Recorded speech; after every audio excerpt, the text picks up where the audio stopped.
Setragiris oleh Ralph Pieces. Jangan keluar sore-sore, nanti diculik kewe gombel. Seharusnya gadis itu mendengar nasihat orang tuanya, bukan malah berlari hingga terengah di tengah hutan, menghindari sesuatu yang mengejar. Kaki si anak yang terus mengayun cepat makin melemah. Keringat di keningnya kian banyak bercucuran. Tenaganya sudah hampir habis. Namun, bila dia berhenti bergerak, nyawa menjadi taruhannya. Dan saat satu batu kecil menyandung sampai jatuh menelungkup, gadis kecil itu tahu, riwayatnya telah tamat. Kemarilah anak manis. Suara lirih tanpa wujud berdesir seperti angin yang membuat bulu kuduk meremang. Si gadis mengangkat kepala awas, mencari-cari sumber di antara cahaya yang telah lenyap. Jantungnya berdegup semakin kencang. Seluruh tubuhnya bergetar hebat. Akan kuantar engkau pada keluargamu, bisiknya lagi seperti seorang nenek. Dari dalam kegelapan hutan, mata bulat merah muncul, diiringi taring panjang yang mencuat. Rambut gimbal makhluk itu menjuntai sampai ke tanah. Tubuhnya kelabu, tinggi besar, dengan payudara yang menggantung bergoyang-goyang. Langkahnya yang lebar menggetarkan tanah. Sambil menyeringai menampakkan geligi unik kekuningan, makhluk itu mengulurkan tangannya yang berkuku tajam. Sini manis. Dari kedalaman hutan, teriakan menggema sampai menerbangkan burung-burung yang ada di pohonan ke langit malam. Larik-larik cahaya menembus kaca patri setinggi dinding batu sampai menggapai langit-langit yang menjulang. Tiang-tiang andesit berjajar di beberapa sisi menopang dengan kokoh. Di sisi terujung ruangan, berdirilah arca putih nan indah setinggi 3 meter.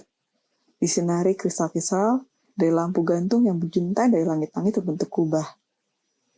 Di tengah ruangan yang menjadi pusat kegiatan, berkumpullah orang-orang di sekeliling meja kayu panjang dengan seorang wanita berpakaian serba hitam, di sisi paling jauh memimpin rapat. Maharani, ada laporan baru, ujar seorang pria sambil membuka lontar. Seorang gadis berusia 8 tahun hilang di hutan sebelah selatan. Saksi mata menyebutkan bahwa dia mendengar teriakan diiringi gemuruh saat sandikala. Dia juga mengatakan sempat melihat bayangan hitam yang besar saat mencari kayu bakar. Bisik-bisik bergaung di seantero ruangan. Dari balik topeng hitamnya, Maharani hanya mendesah. Tangannya bertaut gelisah. Mahari menegakkan punggung. Bagaimana dengan wabah penyakit? Apa tabib kita sudah menemukan obat yang mujarab? Tanyanya tenang.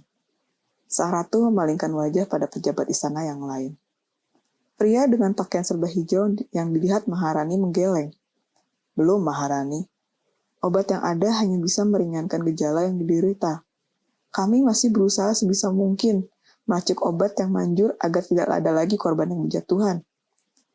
Balasnya dengan nada sesal yang bergetar. Sang ratu menunduk. Lagi, bisiknya. Kanca, apa kau yakin ini hanya sekedar wabah biasa atau ada sesuatu yang lain? Penculikan, wabah. Tidak aneh bila semua ini ada kaitannya dengan hal di luar nalar. Hilangnya anak-anak saat senjakala. Penyakit yang tersebar di seantero negeri. Maharani tidak heran bila ini adalah suatu upaya lain untuk menggulingkannya. Mengingat kejadian 8 tahun lalu saat terjadi kudeta yang dipimpin putra sulungnya sendiri. Sampura Ingsun Maharani, seorang pria tua berubah dengan jubah putih seperti biku, mengatupkan kedua tangan di depan dada. Para pandit telah menyimpulkan bahwa ini adalah teluh. Ulang Maharani memastikan yang disambung suara dengung tak percaya. Apa? Pertanyaan Maharani terhenti ketika terdengar suara gaduh di balik pintu ganda ruangan. Semua yang hadir saling memandang heran, sampai seseorang berinisiatif melihat keadaan. Pintu ganda membuka, membuat sang pejabat istana terkejut, disusul dengan seorang gadis yang merangsek masuk. Putri Gana, penerus tahta berbalut kain batik yang melilit dada sampai ke paha, dengan selendang yang melambai-lambai di antara kakinya berteriak, "Ibunda!" Dengan langkah lebar yang membuat rambut hitamnya dikepang berlenggak-lenggok. Seorang dayang berlari menyusul sang putri di belakangnya dengan panik. "Ada apa ini, Adinda?" tanya Maharani sambil berdiri. Sang ratu lantas keluar dari meja pertemuan dan menemui anak gadisnya. "Sampura ingsun, Maharani Iswari," sesal sang dayang sambil menangkup kedua tangannya depan dada. "Hamba sudah bilang, tetapi Putri Gana tidak mau mendengarkan." Maharani Iswari berlutut agar matanya bisa sejajar dengan sang putri. Topeng dia lepas, menampakkan wajahnya yang putih agar bisa melihat raut muka pewaris satu-satunya dengan lebih jelas. "Kenapa, Dinda?" ulang sang ratu lembut. Pipi Putri Gana yang gembil semakin menggembung. "Aku ingin bermain di luar istana dengan teman-teman. Kenapa tidak boleh?" tuntutnya sambil mengentak-entakkan kaki. Sang ratu mengangguk mahfum. Dia bukannya melarang sang pewaris untuk berinteraksi dengan rakyat biasa. Hanya saja, keadaan di luar sana sedang tidak baik-baik saja. "Ibunda hanya ingin melindungimu." "Sudah kan Dinda mendengar banyak teman-teman yang hilang diculik oleh gombel?" Putri Gana menaik turunkan kepala lemah. "Tapi aku bosan," rengek sang putri. "Lagi pula oleh gombel keluar saat senja. Ini kan masih siang." Maharani Iswari senyum simpul. "Bagaimana kalau Dinda belajar mantra dan mandala perlindungan agar tidak bosan? Nanti kalau sudah bisa, boleh keluar bermain." Gadis kecil berambut kepang itu melihat ibunya dengan mata berbinar. "Baiklah, aku akan membuat ibunda bangga," katanya seraya berbalik dan berlari ke pintu keluar. Maharani Iswari mengangguk pada dayang yang menemani Putri Gana sebagai tanda untuk terus menemaninya, yang disambut dengan tangan yang menangkup di depan dada. Lantas menyusul sang putri yang sudah tidak terlihat. Sang ratu kembali memasang topengnya. Kita lanjutkan. "Maharani!" Seorang dayang lain merengsek masuk dengan napas yang terengah-engah. Rambut yang disanggul dan wajahnya basah oleh keringat. "Pasukan pencari telah kembali. Mereka mendapat informasi yang penting." Mata Maharani membulat di balik topengnya. "Informasi ini pasti sangat penting untuk kelangsungan investigasi. Kanca-kanca, kita tunda dulu pertemuannya." Sang ratu berbalik pada dayang menjurah hormat pada dirinya. "Mari antarkan aku. Ada di mana mereka?" Sang dayang mengangguk sambil menemani ratunya di samping. "Mereka ada di balai pengobatan, Maharani." "Kenapa? Ada apa dengan mereka?" Hamba tidak tahu, Maharani." "Anak-anak diculik? Bagaimana mereka?" Maharani Iswari dan sang dayang melewati lorong yang penuh dengan arca-arca di kiri dan kanan beserta prajurit yang berjaga. "Sayangnya tidak ada anak kecil bersama mereka." Maharani mengetatkan rahang. Mereka melewati ruang-ruang yang tertutup rapat, berbelok ke kiri di pertigaan lorong, keluar menuruni tangga. Tiang-tiang batu dan arca dua rapala gemuk bergada mengantarkan mereka melewati undakan andesit. Di seberang keduanya, orang-orang hilir mudik membawa para prajurit yang terluka dan obat-obatan dalam kendi. Orang-orang berhenti seketika dan membuka jalan ketika Maharani Iswari masuk ke balai pengobatan. Dia langsung masuk ke salah satu kamar depan yang berisi banyak prajurit dan tabib-tabib istana. Aroma manis dan rempah-rempah berpadu menyesakkan seketika. Namun, semua itu terus dia tahan sekuat tenaga. "Apa yang terjadi?" tanya Maharani Iswari. Dia mengambil tempat di kursi yang langsung disediakan oleh salah satu dayang istana, menghadap salah satu prajurit yang telah selesai diobati. "Kami diserang," jawab si prajurit pria lemah dengan rempah-rempah tumbuk yang dibalut dengan kain di dada yang telanjang, kaki, tangan, dan wajah. Matanya yang bergetar melotot trauma, seolah dia masih menjalani tragedi tersebut. "Bisakah kau ceritakan, prajurit?" pinta sang Maharani. Dia tidak ingin menekan, tetapi keadaan mereka sekarang mendesak dan harus ada tindakan yang segera diambil. "Mereka keluar dari kegelapan," si pria bercerita terbata. Tetapi di setiap kata-katanya tergambarkan bagai mantra. Maharani Iswari seolah berada di sana, di tengah gelapnya alas warna.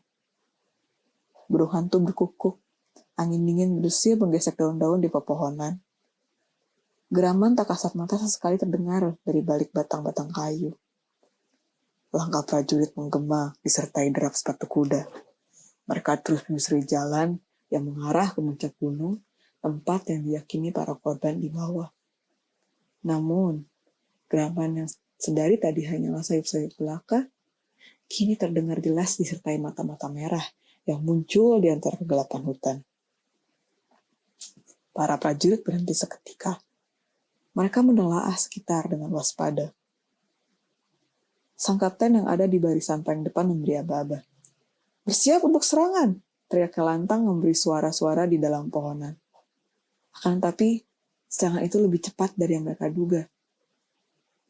Kelebat bayangan keluar dari semak-semak, menerkam satu persatu prajurit yang bersenjatakan lengkap. Panah-panah tak mengenai apapun selain kehampaan yang diiringi teriakan lain. Pedang dan tombak berayun ke udara kosong. Ruangan dan derita bersaut-sautan, habis darah menguar dari luka-luka karena makhluk tak terlihat. Serangan semakin mengerikan ketika makhluk-makhluk kepala buntung dengan organ yang masih menempel menerjang. Tangan-tangan termutilasi keluar dari dalam tanah dan merayapi para kuda. Jabang bayi dengan pusar masih menilit, kaki-kaki tanpa tubuh, dan manusia tanpa kepala dengan lubang di leher seperti mulut keluar seperti kumpulan semut. "Semuanya mundur!" perintah sang kapten. Derap kuda bergema menuruni lereng gunung. Perjalanan yang makan waktu sehari harus dibatalkan. Namun, dia tahu bahwa mereka telah di jalur yang tepat. Para makhluk-makhluk itu berbeda dari makhluk-makhluk biasa yang menghuni banyak alas. Mereka seperti penjaga yang diberi tugas untuk menghalau siapapun agar tidak mendekat. "Setra ganda mayit," si prajurit mengingat. Tangannya memegang kepala seolah akan pecah. Kapten yakin sumber teluh dan penculikan anak-anak itu mengarah ke sana. Petunjuk dan penyelidikan mengarah ke sana. Akan tetapi, kami tidak tahu apa yang ada di atas sana. Pria tersebut melihat Maharani Iswari penuh harap. "Engkaulah harapan terakhir kami, Maharani. Engkau dan Hyang Adi adalah harapan terakhir kami." Kedua tangan Maharani Iswari terkepal di atas paha. "Demi rakyat akan aku usahakan apapun. Terima kasih sudah bercerita, prajurit. Beristirahatlah." Sang ratu berniat kembali ke ruang pertemuan ketika seorang daya yang mencurigakan tergopoh-gopoh mendatangi Maharani Iswari. "Sampura ingsun, Maharani. Hamba membawa kabar buruk." Kedua tangan sedayang yang berguncang mengatap di depan dada. Bibirnya bergetar ragu, tapi tetap harus sampaikan. Putri Gana hilang," katanya dengan suara tidak stabil. Matanya terpejam, tidak sanggup lihat reaksi sang penguasa. "Apa? Hilang? Bagaimana bisa?" Tangan Maharani Iswari mengepal. Hamba pun tidak yakin, Maharani. Awalnya kami para dayan telah mencari putri ke seluruh tempat, tapi tidak ada tanda-tanda darinya. Awalnya, ada saksi mata yang melihat kalau Putri Gana dibawa oleh sosok bayangan hitam besar saat menyusup ke luar istana. Mata Maharani melotot di balik topengnya. "Kenapa bisa? Ini bahkan belum senja." Sang ratu menggeleng tidak peduli. "Kumpulkan para prajurit dan cari dia sampai ketemu," perintahnya sambil meninggalkan si dayang. Langkahnya kembali bergerak cepat menuju ruang pertemuan dan melanjutkan rapat yang tertunda. Bisik-bisik bergema dari balik pintu ganda ruang pertemuan. Maharani Iswari segera membukanya dan mendapati para pejabat istana dan perwakilan pandita tengah berdebat. Sang pandit dengan pakaian sebat putih menghadap ratunya dengan was-was. "Maharani, Patik baru ingat ketika bicara dengan para menteri. Kasus penculikan dan teluh ini bisa saja berhubungan. Maharani harus segera menyelamatkan para korban sebelum mereka dijadikan tumbal. Apalagi katanya Putri Gana telah hilang. Apa maksud bukan Cah?" Maharani Iswari seolah ditusuk dengan tombak di bagian dada. Putrinya bisa jadi tidak diselamatkan. Saat Patik belajar Dharma di suatu desa, ada peristiwa yang hampir mirip dengan ini. Penculikan di mana-mana, wabah penyakit merajalela, semua demi satu tujuan, untuk memperoleh kesaktian dan mengorbankan para korban pada bulan purnama. Malam ini bulan purnama. Maharani Iswari balas ngeri. Betul, Maharani. Derap langkah kuda menggema di lereng gunung Alaswana. Sang kapten yang telah memimpin tim pencarian, kini kembali memimpin tim penyelamatan dengan anggota pasukan yang berbeda. Lebih sehat, lebih berani, lebih percaya diri karena ada Maharani Iswari sendiri di sisi mereka. Sang ratu dengan karunia Sang Hyang Adi bisa melakukan apa saja, melawan kekuatan astral sekalipun. Angin malam berembus seiring kuda yang berlari. Dinginnya udara tidak menyurutkan semangat para prajurit yang siap terluka. Jalan berbatu dilalui dengan mudah. Gemerisik dedaunan yang terkena embusan para hewan tunggangan menemani mereka menyusuri senyap suasana. Namun, sang kapten mesti memperlambat laju kuda dengan tiba-tiba. Rekik hewan-hewan di belakangnya bersahutan. Kaki-kaki mereka ribut bergesekan dengan tanah berbatu. Kepala dari setiap orang dalam pasukan menoleh ke sana kemari. Burung hantu berkukuk bersamaan dengan bola-bola api yang menyala dalam kegelapan. "Banaspati!" teriak salah satu prajurit. Maharani Iswari dan kapten mengeluarkan keris sebesar pedang dari sarungnya. "Bersiap untuk serangan," perintah sang kapten. Seiring dengan gema-gema yang mereda, makhluk-makhluk lain menampakkan wujudnya. Jerit dari barisan belakang mengaum. Sosok makhluk setengah anjing menyeret seorang pria masuk ke hutan. Tidak ketinggalan tangan-tangan buntung dan bangkai bayi bertali pusar melompat dari atas cabang-cabang pohon dan menerkam para prajurit yang lengah. Dari atas mereka, wanita berpakaian putih berambut hitam panjang melayang seperti burung memakan bangkai mengelilingi bulan. Sang kapten menatap awas pada ratu di sampingnya. "Maharani, kita harus mundur." "Jangan, kita sudah sejauh ini." Maharani Iswari melihat sekeliling sebelum akhirnya memberikan perintah. "Semuanya maju, siapkan senjata, abaikan gangguan." "Tapi Maharani, prajurit kita satu persatu hilang dan gugur." "Ini perintah," seru Maharani penuh tekanan. Sang ratu memecut tali kekang. Kuda berderap meninggalkan lembut bersama rombongan di belakang. Prajurit-prajurit yang tersisa mengikuti dengan pedang dan tombak yang disiagakan. Banaspati yang menerangi jalanan menyerang. Maharani Iswari menebaskan pedangnya cepat. Makhluk itu menghilang seketika. Tetapi kepala buntung, pananggalan, bangkai bayi, bajang krak, dan hatu tantangan menyerang bergantian. Sang ratu terus melindungi diri dibarengi doa pada Sang Hyang Adi Tunggal. Gapura Setra dari batu melengkung kokoh di puncak jalan.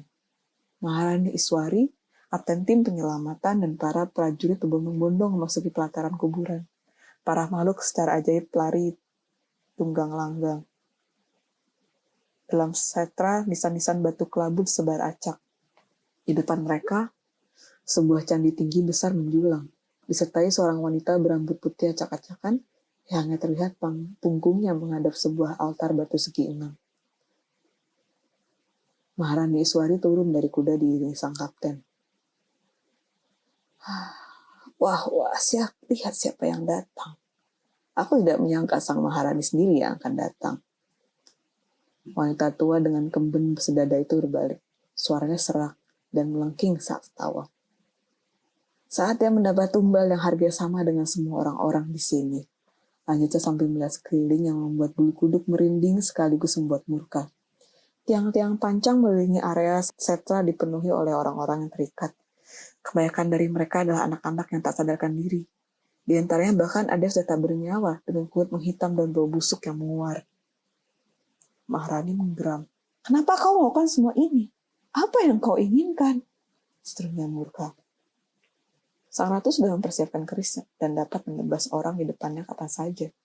Si wanita tua itu tertawa. "Tentu saja untuk kebaikan Rangda, sang ratu yang lebih pantas memerintah daripada dirimu." "Maharani, bersiaplah," sang kapten memperingati. "Ya, Rangda, beri hamba kuasa atas para atma yang sengsara." Asap keluar dari tubuh si wanita tua. Dalam sekejap mata, dia berubah menjadi makhluk dengan mata bulat merah. Taring mencuat seperti babi rusa. Lidah menjulur sampai ke tanah dan rambut gimbal yang berantakan. Tangannya berkuku tajam, siap mengoyak siapa saja sampai ke organ. "Leak!" salah satu prajurit berteriak. Sang wanita leak meraung memakakan telinga. Makhluk-makhluk halus kembali berdatangan.